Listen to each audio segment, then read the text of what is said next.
Gaming through time. Hi, I'm Steven. That's Erock. We're with Just Got Played, and we are gaming through time. So what is that? Still. We're almost done. We've been working on these videos going from 1975 all the way to 2021. We're talking about our favorite game published that year and the top-rated game on BoardGameGeek website. The top-rated from that year. And so far, we've gone all the way up through 2009, and in this episode, we're going to do 2010 through 2014. But if you missed any of those other videos, I've linked them in the description down below. Go check those out. Wow, just one more video after this one, huh? Right? Apparently, getting to the end. We're going to catch the others then. All right. How time works, I guess. Yeah, I guess so. We're catching up with time. I don't know. Right, exactly. But man, I gotta say this list is looking pretty strong. For today's video, I think. All right, I agree. We're getting pretty close to now in reality. So these are some pretty strong games still going on. I agree. Yeah, and games they've just been getting better. That's how things work. So, all right, well, let's start off with 2010. And why don't you tell us what your favorite game from 2010 is? I would be happy to. For 2010, this is one of my all-time favorite games, a game that I don't think gets enough love. For me, it's Trois. Trois is fantastic. I have loved this game a long time. I've played a ton of it. I love it at all player counts, 2, 3, and 4. Honestly, I've played it a ton. I've only really played with the expansion once because it's one of those games I had to get it because, there's an expansion. But I also felt like the game was pretty much a complete game. Just a very brief overview. It's kind of a dice drafting game. Everybody has their own pool of dice and you roll them, but you take turns doing actions. And you can buy the dice off of other people. So you're going to pay them for that. You know what I'm saying? So you are giving them money and whatnot. But at the same time, you get to pull dice out of their pools and use them to make these sets of things to do. The things that I really, really like about the game, first of all, I think that's really the first one that I can remember that did anything like that. And that's just really cool because it opens up the whole board to you. You know what I'm saying? Like if I didn't roll the things I needed, well, maybe you did. And all I really need to do is just pay you for it and I can use that stuff. And then on top of that, my absolute favorite thing about this game is there's basically 6 things going on. I'm probably going to not remember all of them, but it's like you have influence, you have money, there's the carpenters, which is like the pieces out on the actual action spaces. There's the conflict. Yeah, and a couple more I'm not going to remember offhand. But the point is, there's also a scoring card for each one of these central things going on in the game. And before the game starts, you shuffle these up and you hand them out to the players, but not all of them. And this is what you're going to be scoring at the end of the game. So there's no real points. There's points in the game, but you're going to get a lot of points at the end based upon these things. So half the game you're trying to figure out what is everybody scoring because it's all interconnected. Like somebody might shoot up on the influence track and you're thinking, well, they're going to score influence, but you need influence to do all the other stuff. And somebody might just start collecting a bunch of gold, but you need gold to do the other stuff too. And if you don't beat the barbarians and stuff that attack you, then everybody's in trouble and it hurts. So it's really hard to really figure out what somebody's actually trying to score. And I think it's just fantastic the way it works like that. It's, like I said, one of my all-time favorite games. It's always going to have a place in my collection. I absolutely love it. Trois. I know nothing about French pronunciation, but I will just say this is one of the most mispronounced titles in board game geekdom.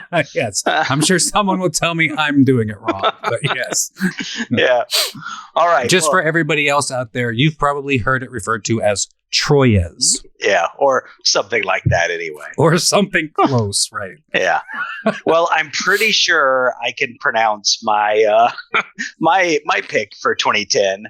Which unlike some of the BGG picks over time that we've done. Yeah, well, I maybe even some of my own picks. I don't know. But for 2010, I have Merchants and Marauders. Oh, okay. Yeah, that was a very easy one. Yeah. Yeah, so this is one of those classic sandbox style games. In the game, you just need to get 10 glory points, I think it is. You can play a shorter game with less glory points if you want. And go out and get that glory however you want, right? Do you want to go find some rumors and go investigate those by sailing around the Caribbean? Fine. Do you want to, have epic trades of lots of cargo to get some glory that way? Do you want to just bury gold, right? To tell the story of your legend with a treasure map, I guess, or do you want to do piratey things? Do you want to go sink merchants or fight the other players, or the other NPCs that are out there that might be hunting you? Do you want to have a big galleon or a streamlined ship for fighting? Do you want to upgrade it or have upgraded crew, or what do you want to do? And in the middle of the game, do you want to change and just switch into the other thing? That's fine too, right? Whatever you want to do, just whoever can get to glory points fast enough. And I've even played this via BoardGameGeek forums, which was fun because then instead of just sitting there for 3 hours playing the game, you're playing it over a time. So there's a little bit. You could do a little bit of storytelling and role playing and stuff to go along with it. The game's going to take weeks, or whatever, So you could really get into this game because thematically it's very strong. This is just the romanticized version of Caribbean pirates, right? And I like that as a storytelling mechanism for the sense of adventure that it brings. And I loved growing up Sid Meier's Pirates, one of my favorite video games of all time. And this is as close I've seen to that in board game form. So, no shock that that's just one of my favorite games of all time, really, which also has an expansion, Seas of Glory. But just the base game is probably enough for most people because it is a big, epic, sprawling game. 2010, Merchants and Marauders. Excellent. Now, I bet neither of those are what the geek says. Neither of those are what the geek says. If you would like to try to guess what the geek says, I'll give you 7 guesses. I'm going to go with 7 Wonders 7 times. Yes, that is correct. So 7 Wonders is, the classic, a classic card drafting game. Some people say they use this as a gateway game. I shy away from that a little bit. It has a lot of symbology to teach. So I think it's maybe a little heavy for a step. Gateway, especially once you start getting into the science and things like that. It's a little bit heavy for someone who's never played anything. Leaders or my grandma. Yeah, if you have the Leaders expansion, it can help a little bit because it gives you a direction to maybe focus your effort in. The Cities expansion I like because it allows an 8th player. We do play at the max player count sometimes. But basically, you're just drafting cards. And what are you going to do with those cards? Well, some of those are production resources. You need to be able to produce stuff to build other cards, or maybe you want to produce stuff so that your neighbors buy it from you so you get money for that.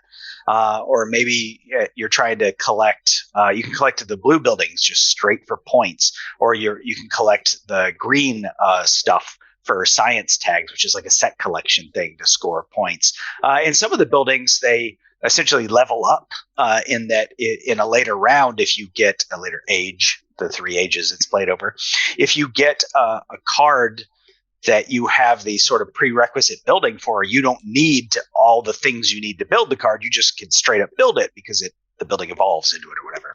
And which is a big deal sometimes because some of that stuff is a lot. It's like 3 bricks, 2 of this, a paper, a papyrus, and all this other stuff. And I don't have all that.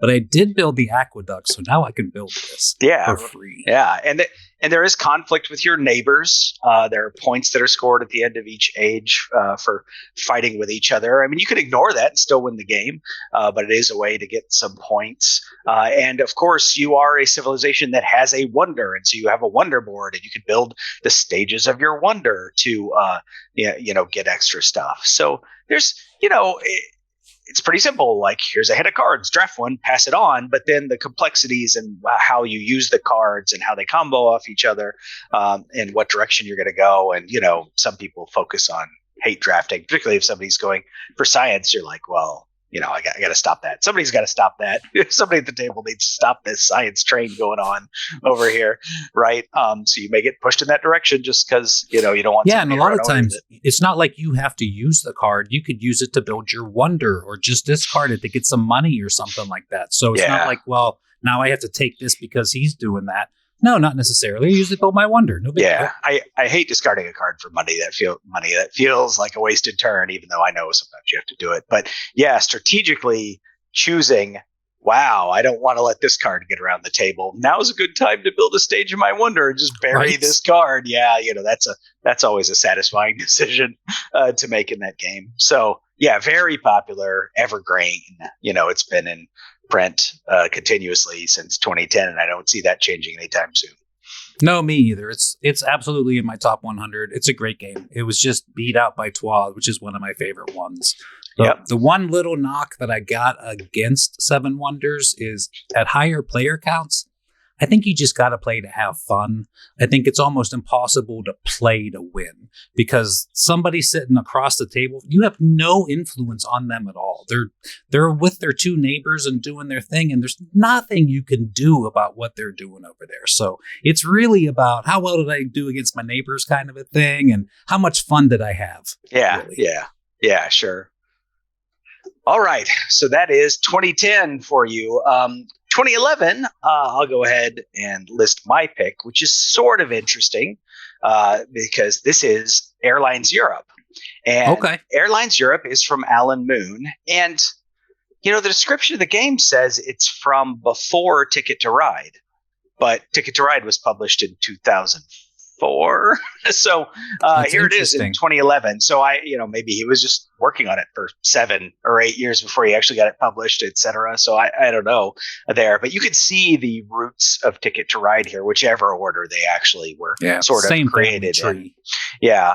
Except in this game, you're collecting the tickets, so in this case, shares in the airlines, and you're putting them down to build to claim shares and to get money, and then use the money to build the routes. So this is definitely more complicated. This is more of a stock market game. But you don't control any of the airlines, really. I mean, you can have, I guess, the majority shares in it, but that can change. All right. So you can be building up an airline and somebody else can come in and snipe the majority of the points from you by taking over ownership of it. And that's part of the game, really. You've got a handful of shares, and you want to have as many shares as possible when you go to lay them down, because that maximizes the amount of money you get. Actions are very tight in this game. You don't want to waste any actions. You want to maximize the value of every action you play. So, you want to have the most shares when you put them down. But if you wait too long to get more shares to put them down, well, one, you could run out of money. And two, you don't know when the scoring card is going to come up. And if you haven't put your shares down, you aren't going to score those points for those shares. But also, you don't want to put your shares down early either, because then other people are like, oh, well, he's dominating that airline. I'm not going to help with that airline. Why would I? So you want to be sort of coy about what you've got, So there's sort of this meta thing going on, and the airlines are competing essentially. So there's going to be some airline you don't care about, and you might want your airline to grab some route before the other one because they're trying to make these long paths to score these bonus points. So you might want to try to cut off one airline to get to another place. I even saw a cutthroat move once where two people were openly discussing, like, all right, I'm going to build this route, and then you could build this route, and then we'll have completed the long haul from Moscow to London or whatever it was, right? And we'll score those maximum points. And they agreed to do that. And one of them did the thing, and then the player who was in between them redirected the route to another place and used up enough planes that they couldn't complete their long route, right?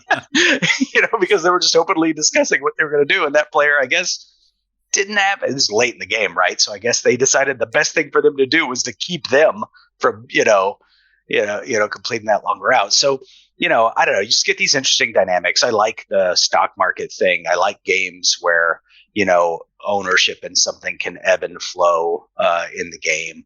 And so if you like Ticket to Ride, this might be a little sort of step up in complexity for you. But yeah, anyway, 2011, L&R Moon's Airlines Europe which is dead, by the way, never going to be ever printed ever again, according. And I never played it, Mr. Moon. so guess I lost my chance. Yeah, he may put some new spin on it. It may come out as a better game. So, Right. who cares that much? And I'm sure you can find somebody who has a copy to play it with. So, yeah. I wonder who. Yeah, right. All right. So, what were you thinking for 2011? I think I might actually have a crossover with the geek here. I think you because might too. This is going to be my favorite Feld, and that's probably true for a lot of people in the world. And this is going to be Castles of Burgundy. I love Castles of Burgundy a lot. It's not a game that I loved at all. And then I did. It's really hard to describe that. To me, it was just like, all right, well, I have these dice and I do these things, whatever, next thing. And before you know it, I want to play this game. It's fun. Doing all these different things with these different dice. It's engaging, trying to figure out what other people are going to do so I can get the pieces that I want before they snag them. I know I just totally ran roughshod over how to play it, but basically everybody rolls 2 dice and you get to do an action for each one of these die. And generally it's like take something off the main board to put it in your stock, take something out of your stock to put it on your main board. Those are basically you can use one to trade some product that you got, things like that. So there's all these different things that you can do. There's ways that you can trade in dice to get things like silverlings, coins, or little men. I forget what they're called, helpers or something. But you can adjust the dice a bit. You can buy these other buildings off of here, which is like a free action. So it's just this open world of what can I possibly do with these dice.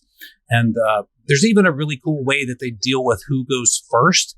And that's like whoever puts the most boats down is going to end up be going first. But that changes too, because if you're ahead of me, if you have 4 boats and I have 3 boats, then as soon as I put my 4th boat down, my piece goes on top of your piece and now I'm in first place. Well, not first place for points, but just to go first. There's just all these really cool little mechanisms that go in this game that I really enjoy it. And this is one of those that, like I said, or at least implied, it has really grown on me over time. At this point, it is really, really high in my rankings. I'm not going to give you a number. I haven't done rankings in a while, but it has definitely increased in value to me over time. So, Castles of Burgundy. So I like Castles of Burgundy. I don't rate it as highly as some other people, but like if you asked me, hey, you want to play Castles of Burgundy? I'd be like, sure, why not? I enjoy that game. It does very well. People will run competitions on BoardGameGeek where games go head to head in an elimination style tournament brackets or whatever. Castles of Burgundy always does very well in those tournaments. But in the actual BGG rankings, it is not the number 1 game from 2011, despite being a very highly ranked game, because it is eclipsed by War of the Rings 2nd edition. And I believe I've heard you talk about that before, right? Yeah, I basically discounted this off my list because I chose War of the Ring a while ago. So it's not even on my notes. I just yeah, all right. Well, tell me about it anyway. Well, War of the Ring 2nd edition is fantastic. This is basically the Lord of the Rings in a box. It's awesome. It is a 2-player game. Box says 4, but it's like splitting chess into 4 players. It's a 2-player game. And it's basically, you're playing 2 different games. All right? Like, the forces of Sauron are trying to conquer the world. So they're basically playing this war game trying to conquer the world. And the forces of good, they're just trying to get the ring to Mordor and throw it in Mount Doom. So they're trying to get that done before they lose the world to Sauron's forces. So very, very much like the books. The game is card driven in that it's both card and dice driven. You roll dice that show symbols on them, and the symbols that you roll match up with cards in your hand. So if I roll like this rune, then I find that rune and those cards I can play with that rune, kind of a thing. So there's a whole lot of that going on also. So it's not a straight up kind of war game where you're like going to plot every little thing out, because you kind of just got to wait and see what happens when you roll the dice, and then you do the best you can. It's long. If you look for pictures, some people have some really nice setups for this game with 3D stuff, and it looks all like volcanoes actually going off and all this stuff. It's really, really pretty. This is one of my favorite games I just used it for the first edition. So yeah, did I? I think there's I feel like it was feel like 2004. And I think there's some like collector's edition that's thousands of dollars, my God, right? yes. Yeah. Well, there's two. They came out with the collector's edition. That one's ridiculous. That was giant, and it came in what looked like a book. That's like the dream. And then later they come out with an anniversary edition, which is basically just as fancy. It just didn't come in a big old book. And I actually wrote to Aries just a couple of weeks ago and said, will you please reprint one of these versions? Please. I was broke when you were selling them the first time. Now I can afford them. Please print them. And they said, no. Nah. So that's where that's at. So, but if you want to gift me one, please. I would very slightly prefer the collector's edition, but I'll be very happy with the anniversary. Yeah, hit me up for his address. I'll send it to you. His address for sure. Indeed. All right. You ready to move on to 2012? 2012, absolutely. All right. So for 2012, I have a game that is a mishmash of auctions and worker placement. And I got a little bit of pick up and deliver in there.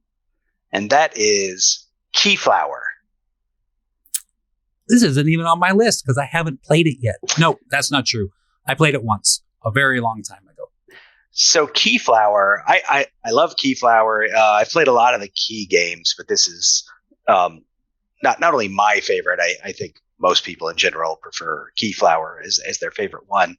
But I like the decision that you have to make. So when it's your turn, you have a bunch of meeples behind your shield, and they'll be different colors, green, red, yellow, blue, whatever. And you have to decide, where am I going to put those meeples? But it matters which color you use as well. And so you're simultaneously deciding, do I want to use these meeples to activate a tile, like a tile that's in my private area, or I can activate a tile that's in somebody else's area as well, or I can activate one of the tiles that is actually on offer in the auction that round, or I can use those meeples to start bidding on one of the tiles that's on auction. And as soon as somebody does one of those things, bids on one of those ones or places on there, that locks in the color for of meeple that needs to be used on that tile for that round, because it's not like traditional worker placement where it's just like, well, I've activated that space and it's locked out. You have just made that space more expensive for somebody else. So if I put one meeple on a space, you could come in with 2 or 3 of that same color and then activate it again. But of course, the trick is you always want to activate either tiles that you're going to win in the auction or tiles that are in your private area, because at the end of the round, you get the meeples on the tiles that you own. And those are the meeples that you get to use for the next round, right? So, there's that interesting tension of starting the auction versus activating the thing. If I don't activate the thing now, somebody else is going to do it first, and then it's going to cost me more. But if I don't start the auction over here, then I won't get to declare the color that I want for that auction, because that's what I have the most meeples of. And, so there's just agonizing decisions. It's like, okay, it's my turn and I want to do these 15 different things. Which one should I do now? I'm personally not a big fan of pick up and deliver. And I don't like the pick up and deliver aspect of this game. Key to the City London does basically, it's the same game, but instead of have pick up deliver, it has like route building. So I prefer that, I think. But definitely Keyflower is the game here that introduced me to these this mishmash of mechanisms. Just combining auctions and worker placement and having that done simultaneously, not in separate phases, is just like genius and tension filled to me. Love it. Well, like I said, I played it once a long time ago. I thought it was really good. Then it just kind of fell off the radar, but it re-entered my imagination recently, and I put it on my Elfster, and my mom got it for us for Christmas. So it's in shrink on my shelves right now. So maybe an unboxing and a review coming up. I think this is the first game where I played a digital implementation of it. I think maybe I played it on Tabletopia or something, and I liked it so much that I bought the physical version of it. Okay.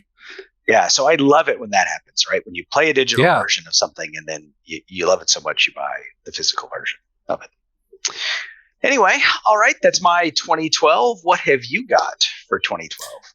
My 2012 is a medium to heavy Euro classic that is made up of many different types of humanoid creatures, all trying to turn a land into their own land. And that game is Terra Mystica. I think Terra Mystica is fantastic. They've come out with a couple of different things.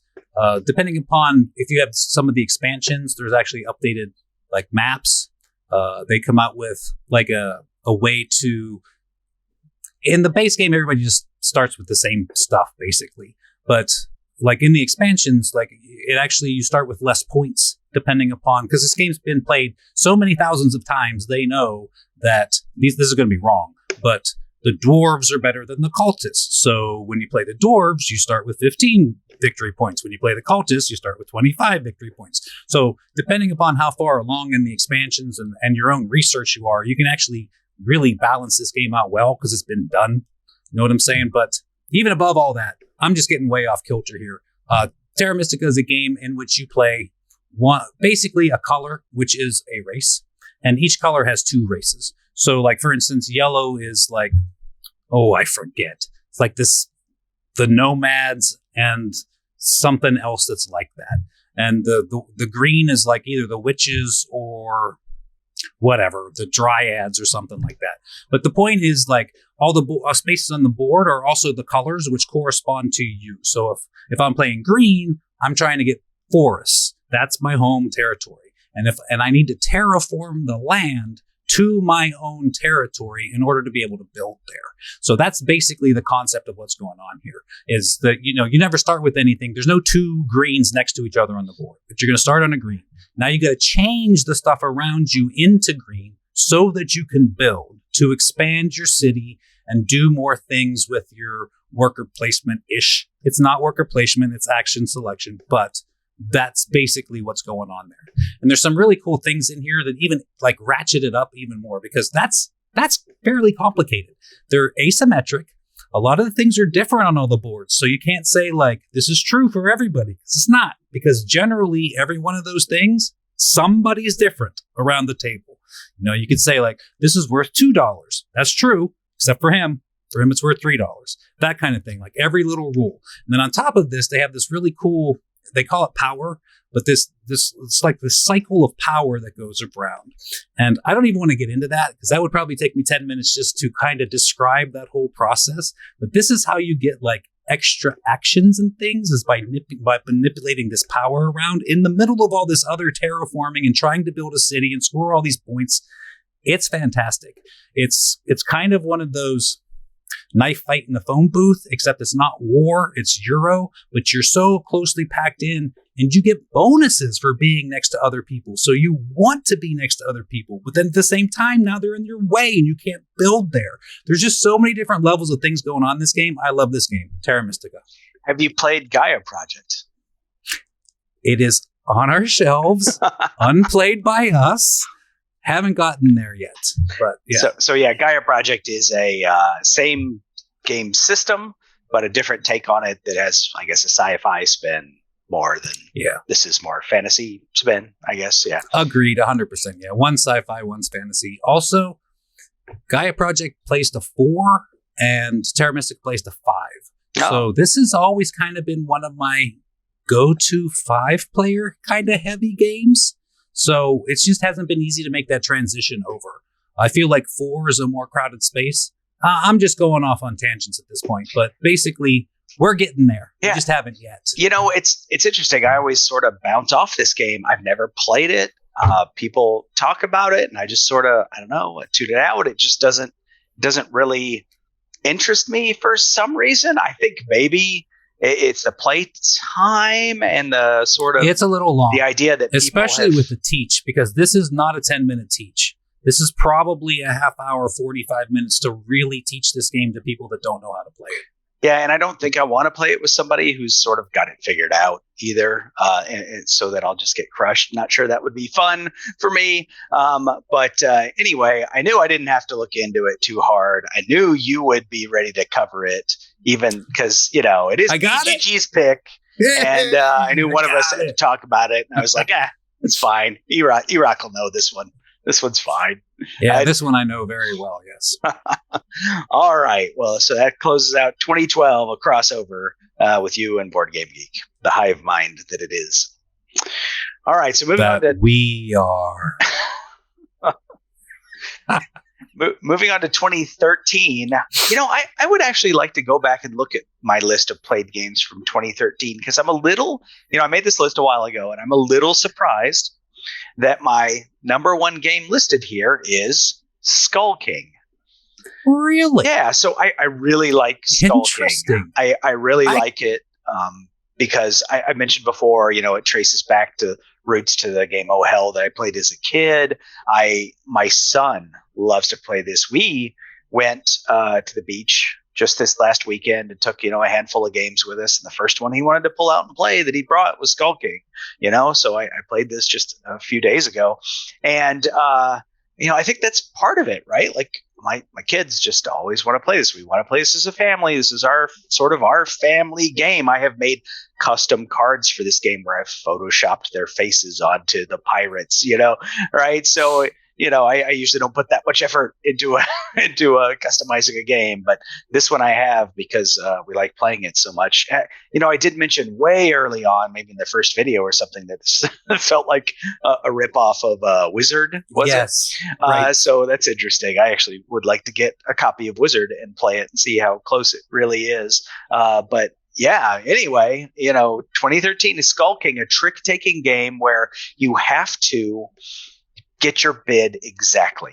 And if you don't, you lose points. And you can bid 0, but it's very dangerous because you get 10 times the number of tricks for points or negative that many. So if you're in the last round, the rounds go from 1 to 10, and that each round number is the number of cards you have in your hand and therefore the number of tricks.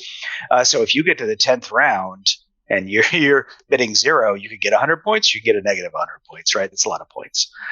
It's not as strict about following suit as a lot of other games. You do have to follow suit if you're playing a numbered card. But if you're playing a special card, which is any card that doesn't have a number, you can play that at any time without following suit. And so those are things like Pirates, which are like Trump, or Mermaids, or Skull King, which are like different kind of Trump cards. But there's like the Kraken, which destroys the trick, so nobody wins it, right? And then possibly the most interesting thing is particularly because, like I said, you don't want to take more tricks than you bid because you'll lose points. They have these escape cards, a card that's just basically you play it and it's a white flag and it's basically, I'm just not in this hand. I'm out, right? And that's super useful because if somebody has played a yellow and you're sitting on a valuable yellow and you're like, I don't want to win this, I'll just play my escape card because I can play out of suit that way. And so it's got a lot of just stuff like that makes it feel different than most of your trick taking games. You have to follow suit, but not really. So anyway, 2013 for me, Skull King. I think it's just quite a testament how important this is to you and your family because this was a really good year. So for Skull King to be your game, that's very impressive. So good for you. For me, my 2013 game is Concordia. I have a feeling I'm going to cross over with the geek here because Concordia is fantastic. Quite frankly, there were 5 other games I wanted to name here, but I'm not going to get into tangents and tell you all about them. I'm just saying this was a really good year, at least for my own personal experience and my taste in games. But for me, the best game of this year is Concordia. I still love Concordia. Concordia is one of those games, I forget the name of it, but basically you have a hand of cards that are actions. And you play them out one at a time. Each one is a turn. And then at some point you play another card and get them all back. And then you can start all over again. And there's different things you can do in the game to get more cards. So that whereas you might start with like 7 in your hand, which means at least every 7 turns, you got to pull them all back. You get more cards and add them in there. So now only every 15 turns, maybe I have to get them all back. Of course, you can get them back when you want to. If you're like, wow, I really need that card I played 3 turns ago. Yeah, you spend a turn and get them back. But of course, economy of action, you want to go as long as you possibly can until you do that. Meanwhile, while you have this whole action out of your hands going on, there's a map. Generally, it's Italy, Greece, somewhere around the Mediterranean, basically. But you have people and ships. I think they're all just called colonists. And, houses. The people go called. They're called what? It's like houses. It's got like some weird generic name like houses. Oh, the little houses are, yeah. But you got the men in the ships, and they go to the different places. And basically, everywhere that you don't actually go to a place, you go in between a place, which I'm not going to spend a lot of time trying to explain.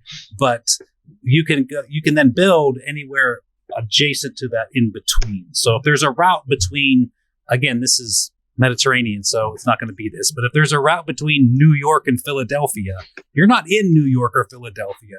You're on the route between them. And then when you build, you can build at anything that route touches. So, and that's kind of how you start to make your production. Because one of the things that you can do is that you can then produce in these places. And anybody that has a house in one of these places makes the thing that city makes. So this is a really good game to be friendly, really, because there's a lot of time everybody gets paid. If we all built in this one region and I say we're going to produce in this region, everybody in there gets stuff. So this is one of those games, like even when it's not your turn, you might just get stuff. And before you know it, it's your turn. Now you got a bunch of stuff and things to do. It's great. I really like this game. I think it's smooth. It makes a lot of sense. And after you play it once or twice, it's just so easy. It's not an easy game. It's probably a midweight game, but it's easy to play. So I love Concordia. I like the idea with that production that you're talking about. It's like, well, okay, this resource is produced, so it's not going to produce again until somebody sort of resets all the production. And nobody really wants to do that. But as resources get turned over, that becomes money for the person who resets. Yes. And so then people start getting, like, maybe I will reset. I could use that money, Right. And so the last thing I want to do is reset this region, because Steve's going to then go in there and he's going to produce like 3 wines. But there's 10 money sitting there. If I produce and I do that, I get to get 10 money. So yeah, it's a real push and pull with this whole thing. I agree 100%. I know some things about this game because I research games, believe it or not, before I buy them. It was the Game Nerd's deal of the day, the Concordia Venus, the one that is standalone with Venus stuff thrown in. Was like, that's actually the one that we have. Yeah, that was like $50 shipped as a deal of the day one time. And I was like, that's it. I'm getting this game. I've read about it. Seems cool. I did an unboxing for the channel with that copy, but I still have yet to play it. So, No, we'll have to play soon. I love this game. Tiff likes this game a lot, so it gets a lot of play in our house. I mean, relatively. If we play it 5 times a year, that's a lot in our house, and we probably do. Yeah. Well, I was prepared to talk about this one because, like I said, I do research on games before I buy them, believe it or not. But I didn't have to because you crossed over 2013. BoardGameGeek 2 in a row is Concordia. All right. Well, okay. Well, I'm going to let you go ahead then and see if you can make it, if you can sweep out the end of the year here. I want to see if you're going to cross over with BoardGameGeek in 2014. All right, here goes. This is for the turkey out. So my game for 2014, just a slight preamble here. I changed this one 4 times between 3 different games. This was so hard for me. And the one that I'm going with is Deception, Murder in Hong Kong. I really think this is probably my favorite party game because it's so interesting. It's not just people yelling and laughing at each other like most party games. Like, you're trying to figure this thing out.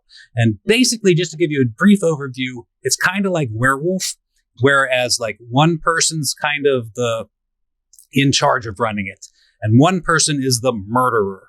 And everybody closes their eyes, and then the murderer like looks at the person running it or whatever and points at a couple of things. And this is going to be like the thing that the thing that was used to commit the crime and some other piece of evidence laying around.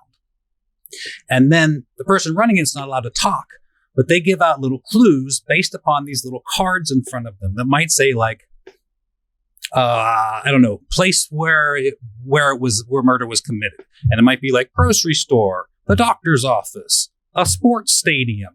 And this is how they're giving clues. And you have to turn that into all these cards out in front of everybody that have all these different things on them. Shoes and guns and poison and pieces of paper and a typewriter and all this stuff. And 2 of them are the correct answer. And only the person running it and the actual murderer know what these things are. So it's really just a discussion among everybody. And if you're the murderer, you're trying to kind of throw suspicion off yourself. Well, yeah, I know it was blunt force trauma, but that doesn't have to be my typewriter. It could have been his baseball bat, and you're trying to point these in these different ways. And then basically, if somebody guesses right, the good guys win. And if nobody guesses right, the murderer gets away with it. But I think this game's fantastic. This is another one of those I wasn't that impressed with. And then I played it like 3 times back to back, and I was like, this game's awesome. It's also probably the best game I don't have in our collection.